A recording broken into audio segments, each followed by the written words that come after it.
这没啥了。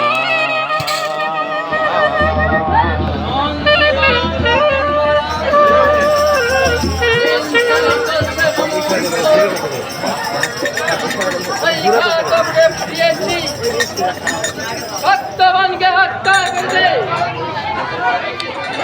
আরে সাগর গেটে আর দৃশ্য দেখিতে এটা এখনো পর্যন্ত ক্লিয়ার হলো না মাথা থেকে তারে বাবা সাগর গেটে হত্যা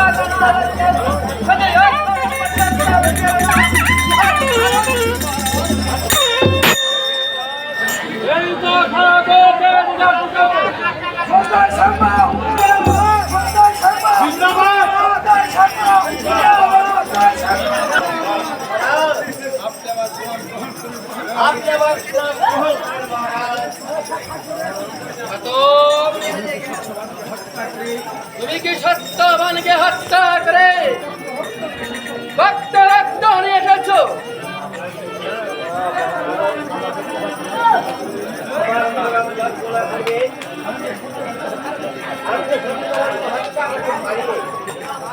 কি বলছো খাতো? আমি তো তোমার কথা কিছুটাই বিশ্বাস করতে পারছি না।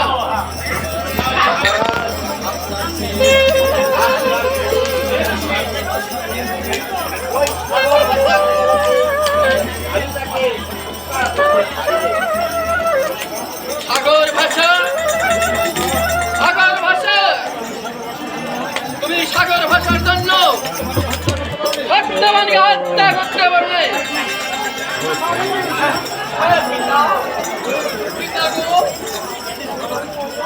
কি বলবো দুঃখে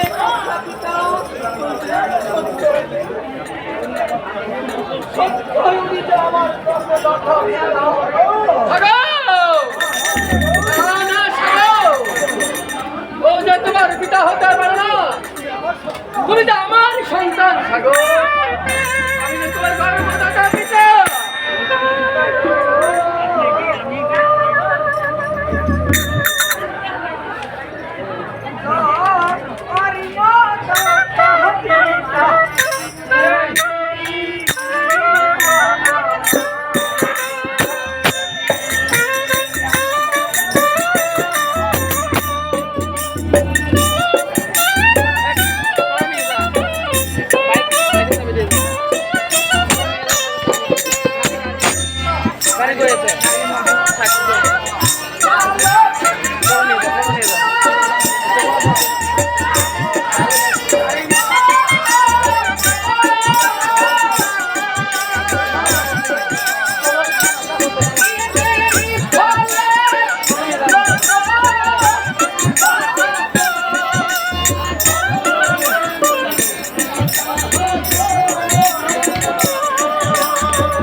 জয় সাগর বাবা। আচ্ছা সত্যবান, সাগর ভাষা কিভাবে আপনার সন্তান হলো আপনি কি আমাকে খুলে বলবেন সত্যবান? কি বলবো দুঃখের কথা মহারাজ। শুনতে যখন চেয়েছেন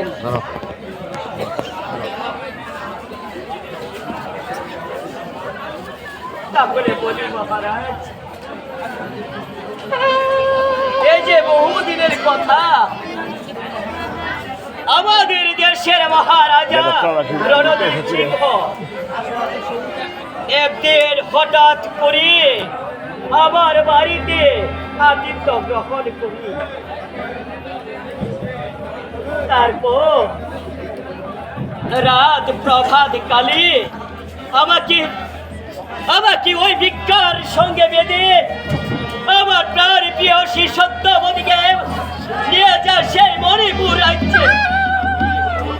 তারপর কি হলো সত্যবান?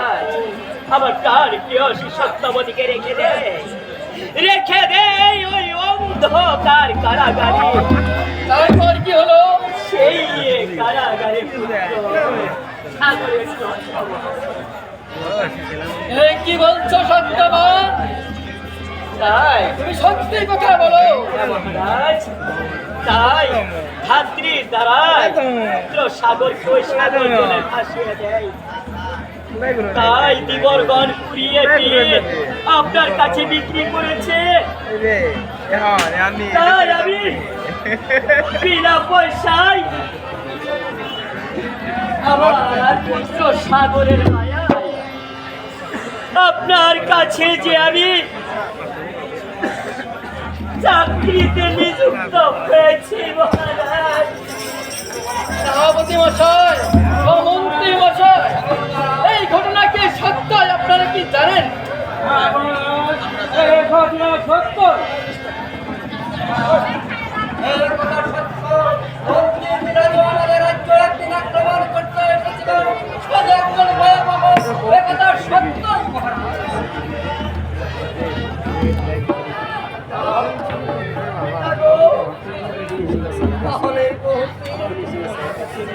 আমার জন্মদাতাকে নিয়ে পিতা আমি এই রাজ্য না বাবা সাগর যাবি না, তুমি চলে গেলে এই পৃথিবীর বুকে কেটে বেঁচে থাকবো বাবা সাগর। ভাই সত্যবান, এসো ভাই, তুমি আমার বুকে আসো।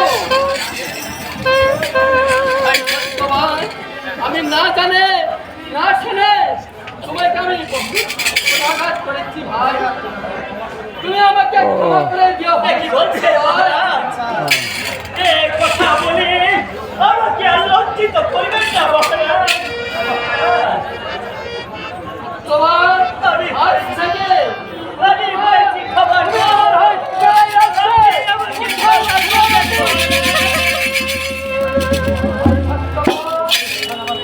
তোমার স্থান আমার পদতল নয়, তোমার স্থান হলো আমার এই বুকের মধ্যে।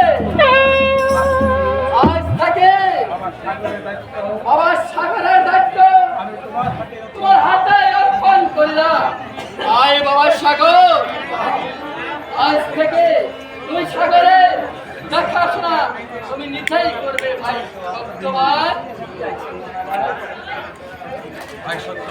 ভাই সত্যবান, মন্ত্রী মশাই ও সেনাপতি মশাই,